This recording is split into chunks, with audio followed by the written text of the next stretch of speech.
નમસ્કાર વિદ્યાર્થી મિત્રો, Galaxy school of secondary Vadgam તરફથી આપનું હાર્દિક સ્વાગત છે મિત્રો। ધોરણ 10 વિષય વિજ્ઞાનની અંદર પ્રકરણ નંબર 6 જૈવિક ક્રિયાઓ વિશે આપણે અભ્યાસ કરતા હતા મિત્રો। છેલ્લા લેક્ચરની અંદર આપણે પ્રવૃત્તિ જોઈ હતી મિત્રો, મનુષ્ય અને માછલીના શ્વસન દર માટેની। આજે આપણે મિત્રો મનુષ્યનું શ્વસન તંત્ર વિશે જોવું છે। મનુષ્યના શ્વસન તંત્ર વિશે સમજાવો અથવા તો મનુષ્યના શ્વસન અંગો ઉપર ટૂંક નોટ લખો મિત્રો। તો મનુષ્યના શ્વસન તંત્રની અંદર શ્વસન અંગોની અંદર જુદા જુદા ભાગો આવેલા તમને જોવા મળે છે। તો બાહ્ય નસિકા છિદ્રો આવેલા છે, નસિકા કોટરો આવેલા છે, કંઠનળી, સ્વર પેટી આવેલી છે મિત્રો, શ્વાસ વાહિની આવેલી જોવા મળે છે, શ્વાસ વાહિકા જોવા મળે છે મિત્રો, ફેફસાઓ જોવા મળે છે। આવા જુદા જુદા પ્રકારના એની અંદર શ્વસન તંત્રની અંદર જુદા જુદા પ્રકારના અંગો જોવા મળતા હોય છે। તો મનુષ્યના શ્વસન તંત્રની અંદર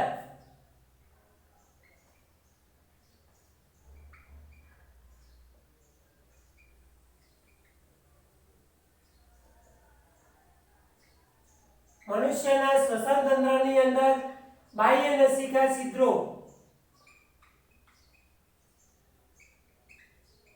બાહ્ય નસિકા છિદ્રો, નસિકા કોટરો, કંઠનળી, સ્વર પેટી, શ્વાસ વાહિની, શ્વાસ નળી, શ્વાસ વાહિકા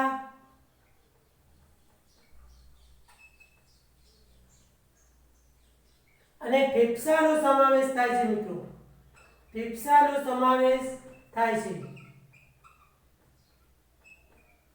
તો આવા જુદા જુદા અંગોનો એની અંદર સમાવેશ થતો આપણને જોવા મળે છે। હવે આપણે એક પછી એક અંગ વિશે મિત્રો અભ્યાસ કરવો છે મિત્રો, ધ્યાન રાખજો। તો પહેલા આપણે બાહ્ય નસિકા છિદ્રોની વાત કરીએ મિત્રો।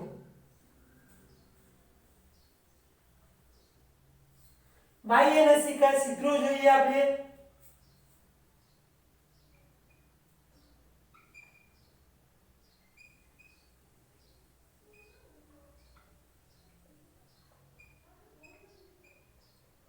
બાહ્ય નસિકા છિદ્રો તો નાકની અંદર નાકના અગ્ર છેડે બે નસિકા છિદ્રો આવેલા છે મિત્રો, અને બે છિદ્રો આવેલા છે જે હવા અંદર ત્યાંથી પ્રવેશે છે મિત્રો।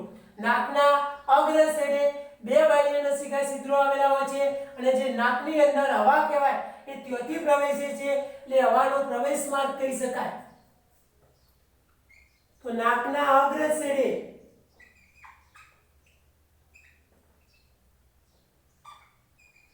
બે નસિકા છિદ્રો આવેલા છે, ત્યારે જો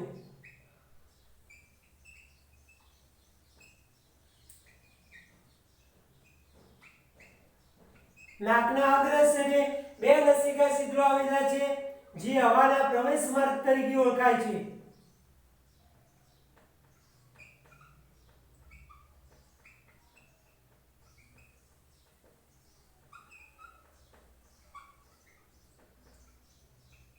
હવે જે આ બાહ્ય નસિકા છિદ્રો આવેલા હતા એ બાહ્ય નસિકા છિદ્રો નાકના પોલાણની અંદર નસિકા કોટરની અંદર ખુલતા જોવા મળે છે મિત્રો।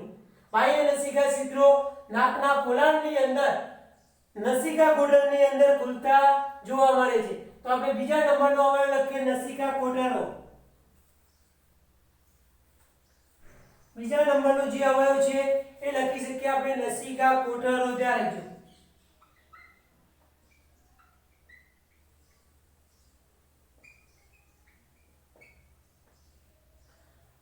તો બાહ્ય નસિકા જે કહેવાય એ બાહ્ય નસિકા છિદ્રો એ નાકમાં આવેલા પોલાણમાં ખુલે છે, ત્યારે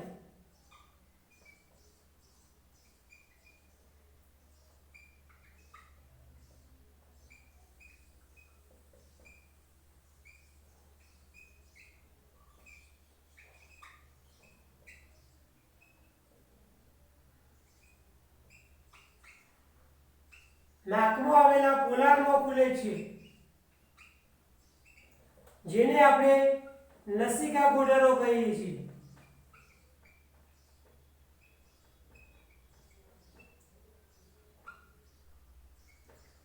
હવે આ નસિકા કોટરો જે મિત્રો કહેવાય છે એ નસિકા કોટરનું અસ્તર એકદમ શ્લેષમાં તમને જોવા મળે અને સૂક્ષ્મ જોવા મળે.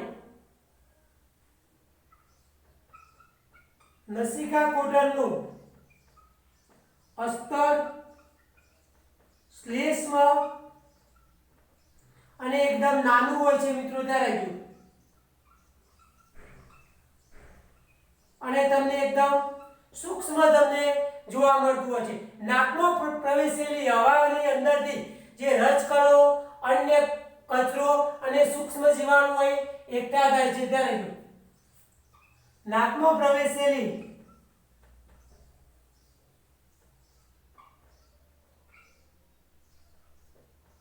હવામાંથી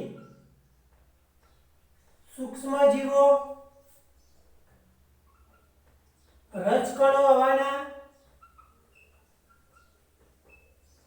અહીં એકઠા થાય છે, ત્યારે જો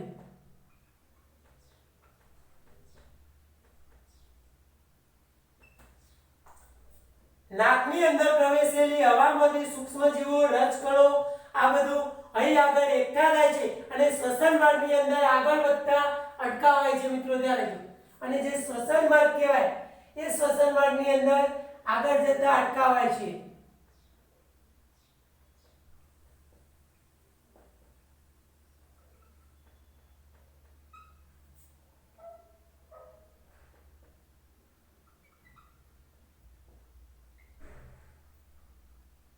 જે શ્વસન માર્ગ કહેવાય એ શ્વસન માર્ગની અંદર આગળ જતા વધતા એની અંદર અટકાવવામાં આવે છે. તો આ જે ભાગ રહ્યો એને આપણે બીજા નંબરનો ભાગ નસિકા કોટરો કહી શકીએ મિત્રો, ત્યારે ગયો.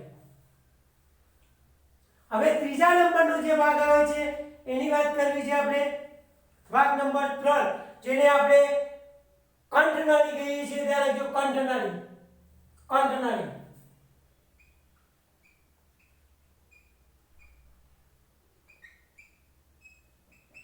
કંઠનાળીની વાત કરીએ તો નસિકા જે કોટરો રહ્યા એ નસિકા કોટરના અંતે જે અંતરનસિકા છિદ્રો હોય એ ડાયરેક્ટ કંઠનાળીની અંદર ખુલે છે. એ નસિકા કોટર જે કહેવાય એને અંતે અંતરનસિકા આવેલી એ કંઠનાળીમાં ખુલે છે.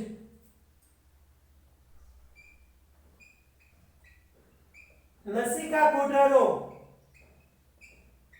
અંતે અંતરનસિકા છિદ્ર દ્વારા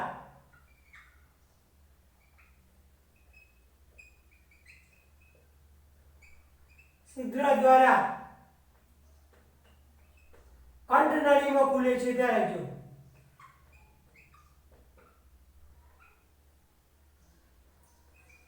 જે કંઠનાળી કહેવાય એ કંઠનાળીની અંદર આ ખુલતા જોવા મળે છે. એ કંઠનાળી ડાયરેક્ટ શ્વાસ દ્વાર મારફતે આગળ જતી જોવા મળે છે, ત્યારે જો જે શ્વાસ દ્વાર કહેવાય આગળનો ભાગ એ શ્વાસ દ્વાર મારફતે આગળ જાય, શ્વાસ દ્વારમાંથી ધીમે ધીમે શ્વાસ નળીની અંદર એકઠી થતી હોય છે. એટલે ચોથા નંબરનો ભાગ આપણે શ્વાસ દ્વાર લખી શકીએ મિત્રો, ત્યારે શ્વાસ દ્વાર. જે શ્વાસ દ્વાર એ શ્વાસ નળીની અંદર ખુલે છે, ત્યારે એટલે ચોથા નંબરનો ભાગ શ્વાસ દ્વાર. શ્વાસ દ્વાર એટલે શ્વાસ નળી, ધ્યાન રાખજો. બીજા શબ્દો તો શ્વાસ નળી જે કહીએ આપણે એની અંદર જે કંઠનાળી રહી એ કંઠનાળી ધીમે ધીમે ધીમે શ્વાસ નળીમાં એક ફાટ દ્વારા ખુલે છે. કંઠનાળી એક નળીમાં જે ખુલે છે, એક નળીમાં ખુલે છે જેને શ્વાસ નળી કહે છે, ત્યારે જો જેને આપણે શ્વાસ નળી કહીએ છીએ. કંઠનાળી એક નળીની અંદર જે ખુલે એને આપણે શ્વાસ નળી તરીકે ઓળખીએ છીએ, એટલે કે ફાટ દ્વારા ખુલે છે એને આપણે શ્વાસ દ્વાર પણ કહેવામાં આવે છે. જેને આપણે શ્વાસ નળી, જેને શ્વાસ દ્વાર કહીશું, આપણે શ્વાસ દ્વાર કહે છે.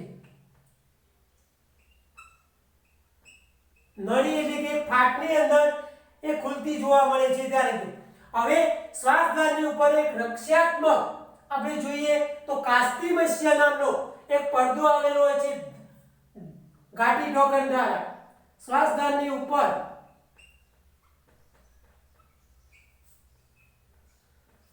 કાસ્તિમસ્ય પડદો ઘાટી ઢોકણ દ્વારા રક્ષાયેલો હોય છે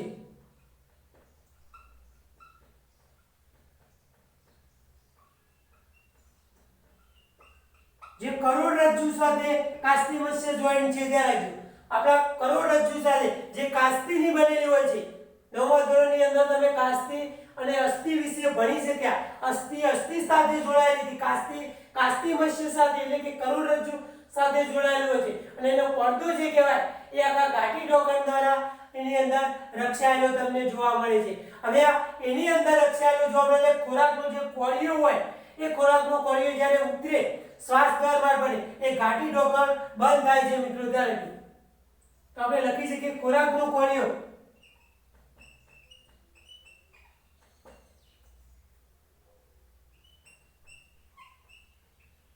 ખોરાકનો કોળિયો જ્યારે ગળાની અંદર ઉતરે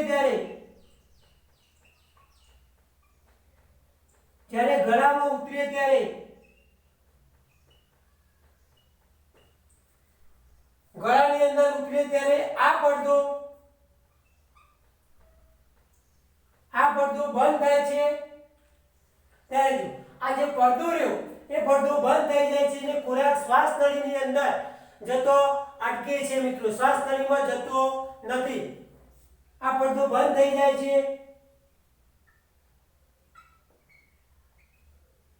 અને ખોરાક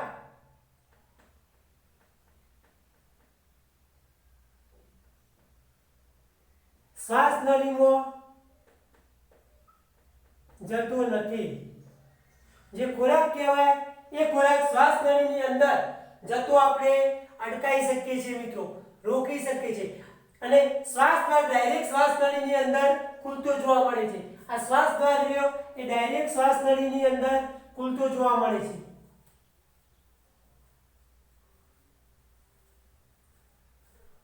તો આ શ્વાસ દ્વાર રહ્યો એ ડાયરેક્ટ શ્વાસ નળીની અંદર ખુલે છે ત્યારે જો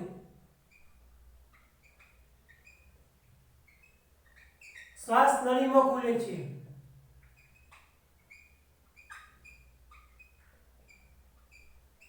ડાયરેક્ટ શ્વાસ નળીની અંદર ખુલતો જોવા મળે છે મિત્રો તો એને આપણે હવે શ્વાસ નળીની વાત કરવી છે મિત્રો શ્વાસ નળીની વાત કરવી છે હવે આપણે શ્વાસ નળી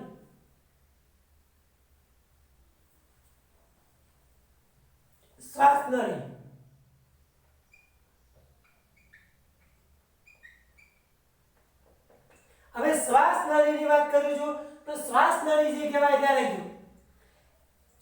શ્વાસ નળી જે કહેવાય આખી ત્યારે જો આની શ્વાસ નળી એ શ્વાસ નળીની અંદર આપણે જોઈએ એના અગ્ર છેડે સ્વર પેટી આવેલી તમને જોવા મળે છે એના આગળના છેડે સ્વર પેટી તમને આવેલી જોવા મળે છે જેને સ્વર યંત્ર પણ કહેવામાં આવે છે તેના અગ્ર છેડે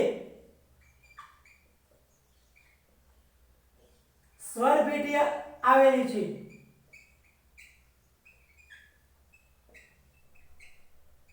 તેને સ્વર યંત્ર કહે છે ત્યારે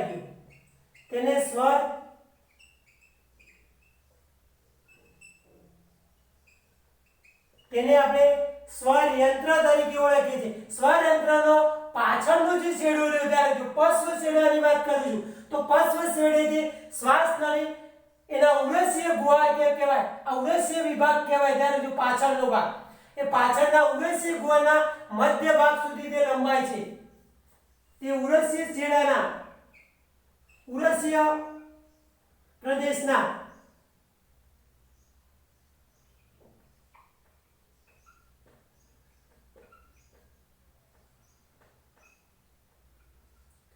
મધ્ય ભાગ સુધી લંબાય છે હવે મધ્ય ભાગ સુધી જ્યારે લંબાતી હોય ત્યારે આપણે એની લંબાઈ જોઈએ તો 12 સેન્ટીમીટર લોબી જોવા મળે છે અને 2.5 સેન્ટીમીટર પહોળી નલિકામય રચના બનાવે છે તે 12 સેન્ટીમીટર લોબી અને 2.5 સેન્ટીમીટર પહોળી નલિકામય રચના બનાવે છે ત્યારે જો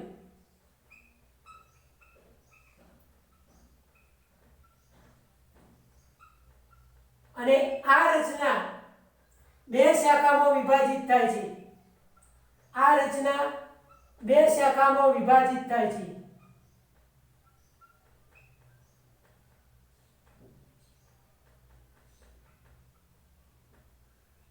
બે શાખાઓની અંદર આ રચના વિભાજિત થતી હોય છે તો આ જે જોઈ એને આપણે શ્વાસ નળી તરીકે ઓળખી શકીએ હવે આપણે શ્વાસ વાહિનીની વાત કરવી છે મિત્રો શ્વાસ વાહિની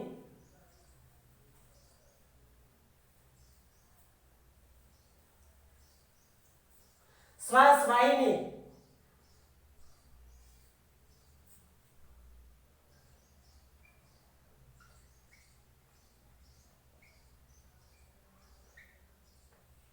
તો શ્વાસ વાહિની જે રહે મિત્રો એ શ્વાસ નળી જે હતી એ શ્વાસ નળીની બે શાખાને શ્વાસ વાહિની કહેવામાં આવે છે શ્વાસ નળીની બે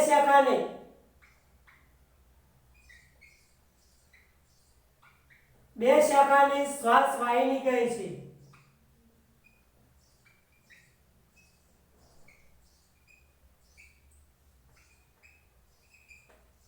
શ્વાસ નળીની બે શાખા રહી એને શ્વાસ વાહિની કહે છે એ પોતાની તરફના ફેફસાની અંદર પ્રવેશે છે ત્યારે તે પોતાની તરફના જે ફેફસા રહ્યા એ ફેફસાની અંદર પ્રવેશે છે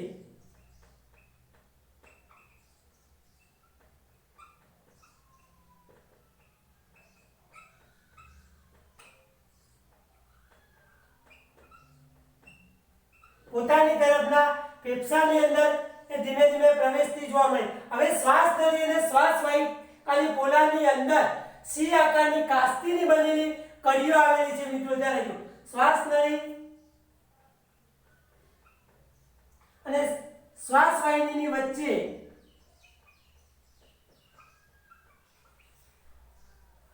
કાસ્તીની બનેલી આ શ્વાસ નળી છે મિત્રોના શ્વાસ વાહિનીની અંદર આ કાસ્તીની બનેલી કડીઓ છે મિત્રો ત્યાં લખ્યો જુદી જુદી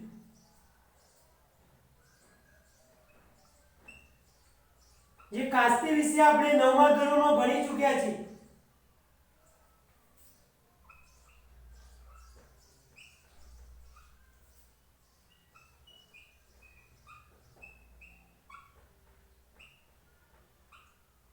એની અંદર જુદા જુદા પ્રકારની કડીઓ મિત્રો આવેલી તમને જોવા મળે છે હવે જે કડીઓ જોવા મળે છે મિત્રો ત્યારે જો જે શ્વસન માર્ગની અંદર હવા ન હોવા છતાં કડીઓ શ્વસન માર્ગને રૂંધાતો અટકાવે છે શ્વસન માર્ગની અંદર હવા ના હોય તો પણ એક જે હવા ના હોય તો પણ એને હવાને અટકાવતો જોવા મળે છે મિત્રો તો એ જે જોઈ એ આપણે શ્વાસ નળી આપણે કહી શકીએ છીએ એ શ્વાસ નળીને જો અટકાવતો જોવા મળે એ ડાયરેક્ટ શ્વાસ વાહિનીની અંદર ખુલે છે શ્વાસ વાહિનીઓ શ્વાસ વાહિકાઓ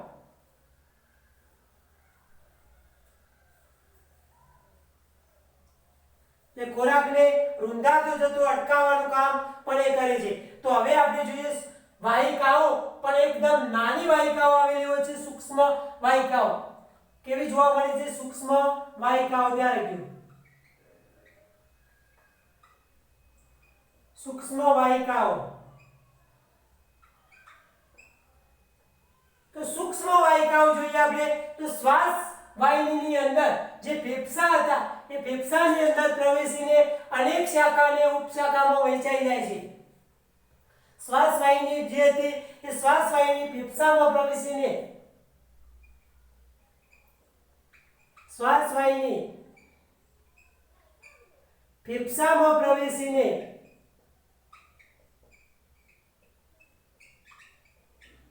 ફેફસામાં પ્રવેશીને અનેક શાખા અને ઉપશાખામાં વહેંચાઈ જાય છે અનેક શાખા અને ઉપશાખામાં વહેંચાઈ જાય છે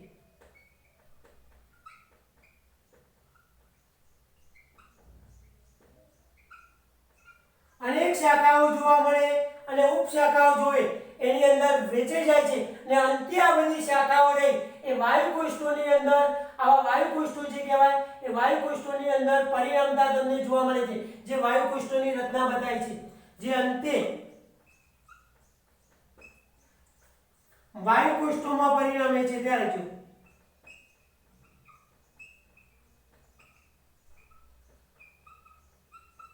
જે વાયુકોષ્ઠો કહેવાય એ વાયુકોષ્ઠોની અંદર એ પરિણમતા જોવા મળે છે. હવે આપણે ફેફસાના વાયુકોષ્ઠોની વાત કરવી છે મિત્રો.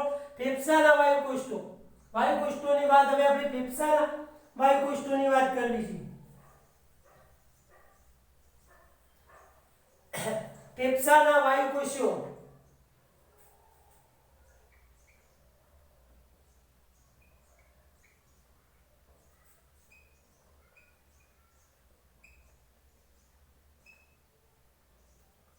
ફેફસાના વાયુકોષ્ઠોની વાત કરતા હોઈએ તો ફેફસા અત્યંત નાની સૂક્ષ્મ જે વાહિકાઓ કહેવાય, ફુગ્ગા જેવી રચના કહેવાય, એ ફુગ્ગા જેવી રચનામાં અંત પામે છે મિત્રો. ધ્યાન રાખજો.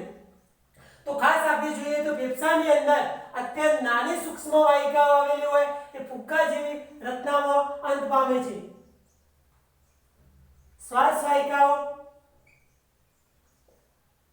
ફુગ્ગા જેવી રચનાની અંદર અત્યંત નાની ફુગ્ગા જેવી રચનાની અંદર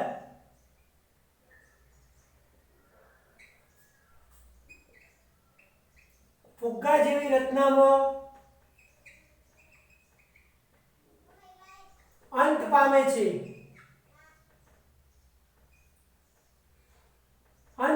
છે. જેને આપણે વાયુકોષ્ઠો તરીકે ઓળખીએ છીએ. ત્યારે જે રચનાને આપણે વાયુકોષ્ઠો કહીએ છીએ.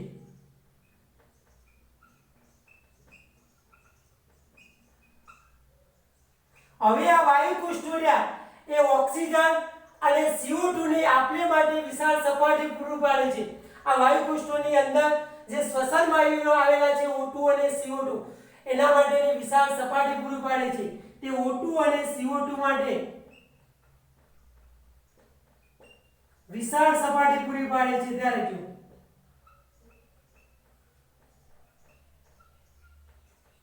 O2 એટલે ઓક્સિજન અને CO2 એટલે કાર્બન ડાયોક્સાઇડ એના માટેની સપાટી પૂરી પાડે છે.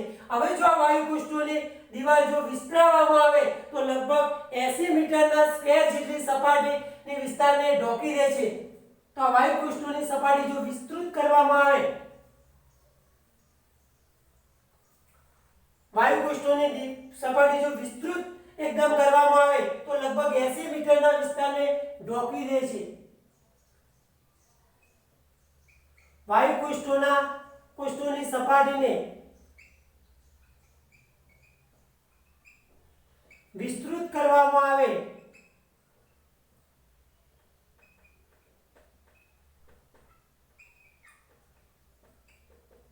તો 80 મીટર સ્ક્વેર જેટલી સપાટીને ઢોકી દે છે મિત્રો. ત્યારે જો આટલી સપાટીને ઢોકી દે છે. વાયુકોષ્ઠની દિવાલ પર રુધિર કેશિકાઓ આપણે જોઈએ અને વિસ્તૃત જાળીદાર રચના હોય છે. વાયુકોષ્ઠોની સપાટી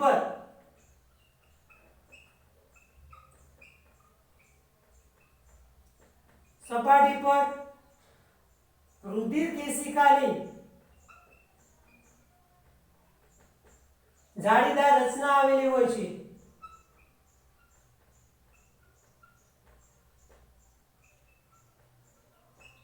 આ જે વાત કરી મિત્રો એ આપણે ફેફસાના વાયુકોષ્ઠોની વાત કરી. તો આટલા ભાગો તમારે લખવાના. હવે થોડીક ફેફસાની વાત કરી દઈએ મિત્રો. હવે થોડીક આપણે ફેફસાની પણ વાત કરીએ મિત્રો.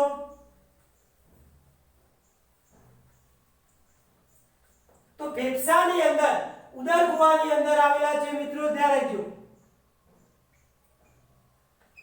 ફેફસા તો જે ઉદરગુહા આખું કહેવાય, અંદરનું ગુહા કહેવાય, એ ઉદરગુહાની અંદર એકદમ પાતળી દીવાલ ધરાવતા એક જોડ ફેફસા હોય છે મિત્રો. એટલે ઉદરગુહાની અંદર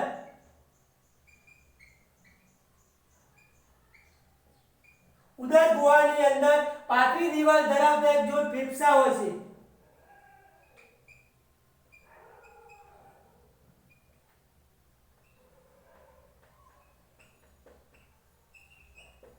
એક જોડ ફેફસા આવેલા છે ત્યારે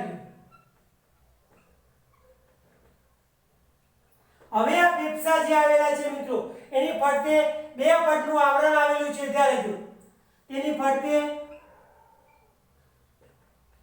બે પટનું આવરણ છે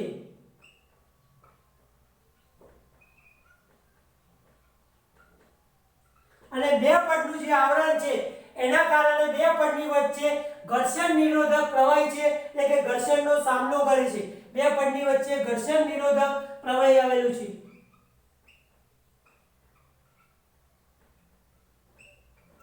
ઘર્ષણ નિરોધક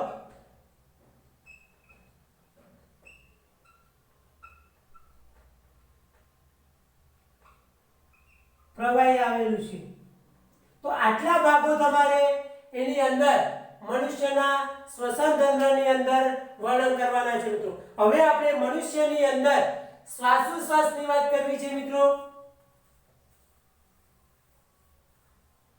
મનુષ્યની અંદર શ્વાસોશ્વાસ મનુષ્ય જે કહેવાય એની અંદર શ્વાસોશ્વાસની વાત કરવી છે આપણે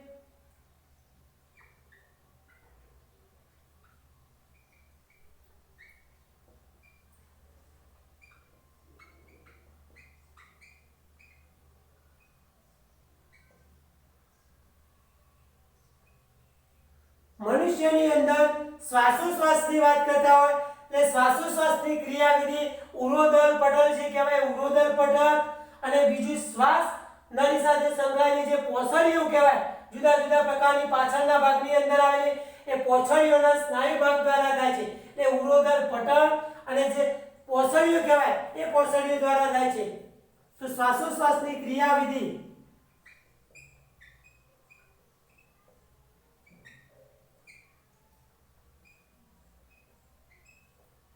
ક્રિયાવિધિ ઉરોદર પટલ અને પોસળીઓ દ્વારા થાય છે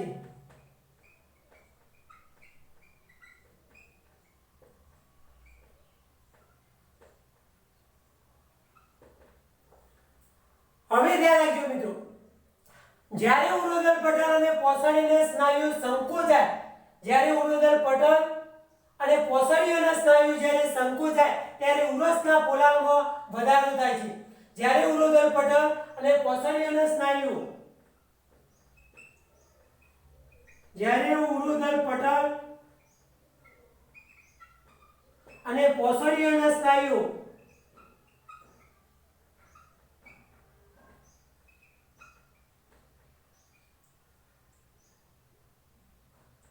સ્નાયુ સંકોચાય છે ત્યારે જ્યારે ઉરોદર પટલ અને પોસળીઓ કહેવાય એના સ્નાયુ જ્યારે સંકોચાય ત્યારે ઉરસનો અંદરનો જે ઉરસનો ભાગ કહેવાય એમાં વધારો થાય છે ત્યારે ઉરસના ભાગમાં વધારો થાય છે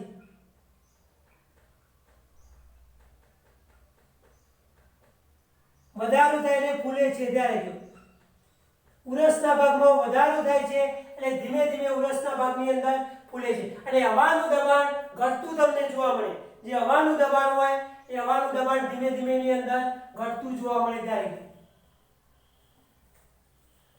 હવાનું દબાણ એની અંદર ઘટતું તમને જોવા મળે છે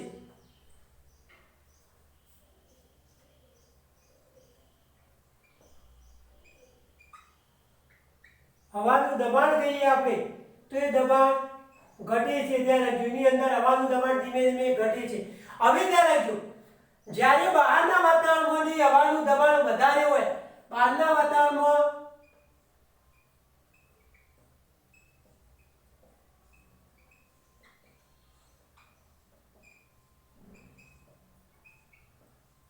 હવાનું દબાણ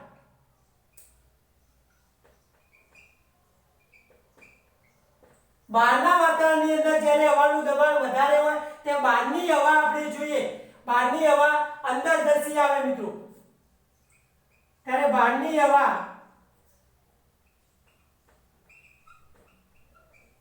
અંદર ધસી આવે છે ત્યારે અને અંદર ધસી આવે આ ક્રિયાને આપણે શ્વાસ કહીએ છીએ ત્યારે આ ક્રિયાને આપણે શું કહીએ છીએ? શ્વાસ કહીએ છીએ. બહારનું હવાનું દબાણ વધારે હોય ત્યારે હવા અંદર ધસી આવે એવી ક્રિયાને આપણે શ્વાસ તરીકે ઓળખીએ છીએ. શ્વાસોશ્વાસની જે ક્રિયા કહેવામાં આવે છે. વાયુ કોષ્ઠો આની અંદર ઓક્સિજન યુક્ત હવાથી જ્યારે ભરાઈ જાય અને વાયુ વિનિમયની પ્રક્રિયા ચાલુ થાય મિત્રો. વાયુ કોષ્ઠો ઓક્સિજનથી ભરાઈ જાય, જે વાયુ કોષ્ઠો હોય એ ઓક્સિજનની હવાથી ભરાઈ જાય. વાયુ કોષ્ઠો O2 ની હવાથી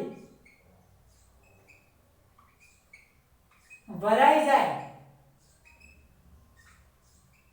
ત્યારે વાત વિનિમયની ક્રિયા ચાલુ થતી હોય છે. વાયુ વિનિમયની ક્રિયા ચાલુ થાય છે ત્યારે વાયુ વિનિમયની ક્રિયા શરૂ થાય છે.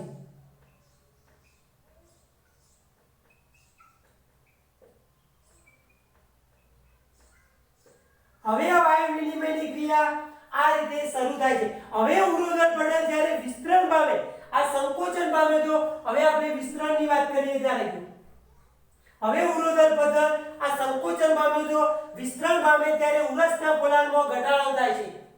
ઉરોધન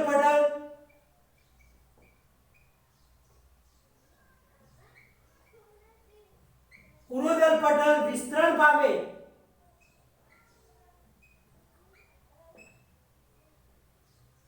ત્યારે એનું જે પોલાણ હોય એ પોલાણની અંદર ઘટાડો થાય અને દબાણ વધે ત્યારે તેના પોલાણમાં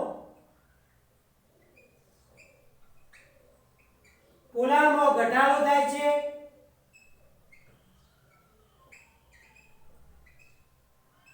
અને દબાણ હોય એ દબાણ વધે છે ત્યારે અને દબાણ હોય એ દબાણ તમને વધતું જોવા મળે છે. અને CO2 યુક્ત હવા બાહ્ય લસિકા છિદ્રો દ્વારા ફેફસામાંથી બહાર વાતાવરણમાં નીકળે છે. અને CO2 હવા બાહ્ય લસિકા છિદ્રોમાંથી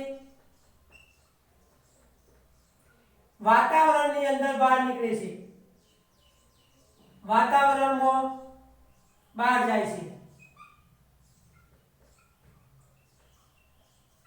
વિસ્તરણ થાય ત્યારે સમજી લો પોલાણની અંદર ઘટાડો થાય અને દબાણ વધે અને CO2 હવા બાહ્ય લસિકા છિદ્રોમાંથી વાતાવરણની અંદર બહાર નીકળે. આ ક્રિયાને ઉશ્વાસ કહીએ છીએ મિત્રો. ધ્યાન રાખજો, આ ક્રિયાને આપણે શું કહીએ છીએ? ઉશ્વાસ.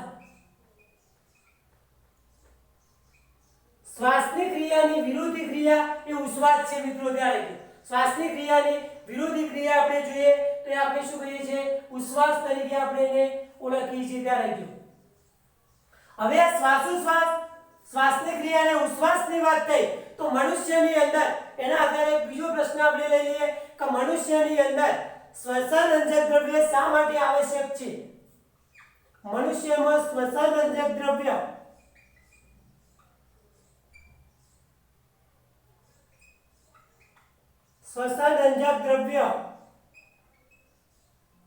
શા માટે આવશ્યક છે? શા માટે આવશ્યક છે? આ પ્રશ્ન આપણે લઈ લઈએ મિત્રો.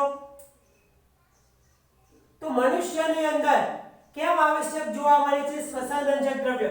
તો જ્યારે પ્રાણીઓ હોય એ પ્રાણીઓનું કદ વધારે હોય ત્યારે બધા અંગોની અંદર ઓક્સિજન પહોંચાડવા માટે આપણે જોઈએ પ્રાણીઓનું કદ વધારે હોય ત્યારે પ્રાણીઓનું કદ વધારે હોય ત્યારે બધા અંગોની અંદર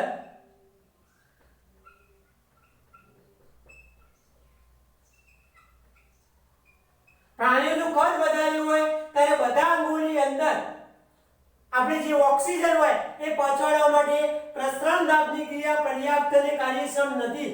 અંગોની અંદર O2 પહોંચાડવા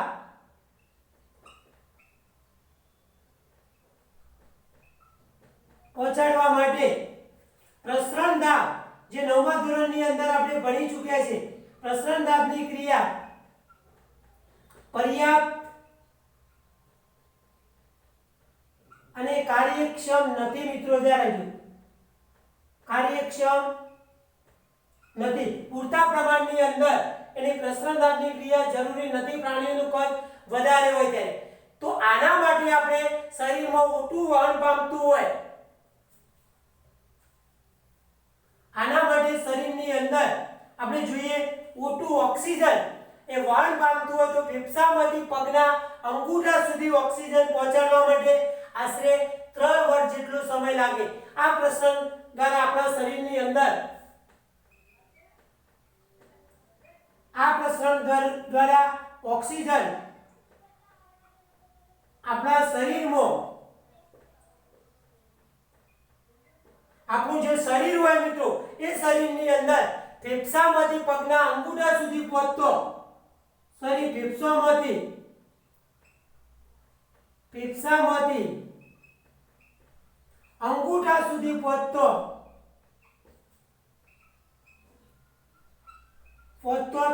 3 વર્ષ લાગે મિત્રો. 3 વર્ષ જેટલો સમય લાગે.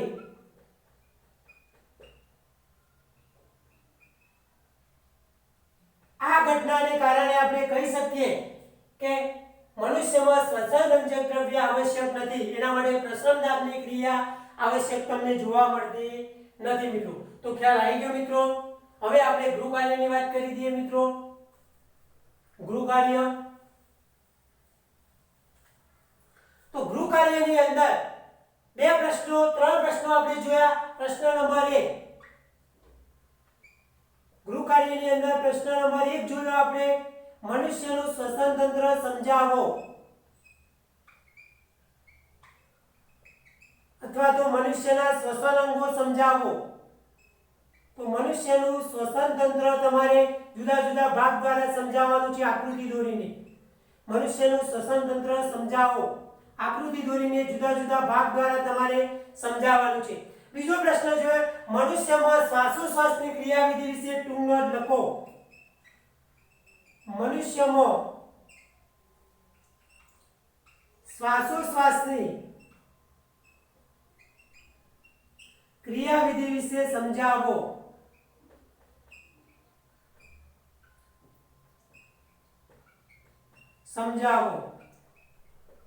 અને ત્રીજો પ્રશ્ન આપણે જોયો કે મનુષ્યની અંદર શ્વસનરંજક દ્રવ્ય શા માટે આવશ્યક છે મિત્રો. મનુષ્યની અંદર શ્વસનરંજક દ્રવ્ય શા માટે આવશ્યક છે મિત્રો. મનુષ્યમાં શ્વસનરંજક દ્રવ્ય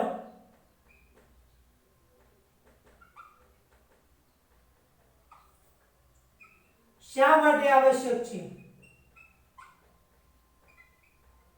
શ્વસનરંજક દ્રવ્ય મનુષ્યની અંદર આવશ્યક છે ત્યારે જો, પણ પ્રસરણદાબની ક્રિયા એની અંદર આવશ્યક જોવા મળતી નથી મિત્રો. શ્વસનરંજક દ્રવ્ય આવશ્યક છે પહોંચાડવા માટે, પણ એની અંદર આપણે જોઈએ પ્રસરણદાબની જે ક્રિયા રહી એ આવશ્યક તમને જોવા મળતી નથી. તો આ ગૃહ કાર્યની અંદર આ પ્રશ્નો મિત્રો તમારે લખી દેવાના છે. આવતા લેક્ચરની અંદર નવા કોઈ ટોપિકની વાત કરીશું. તો આવજો મિત્રો.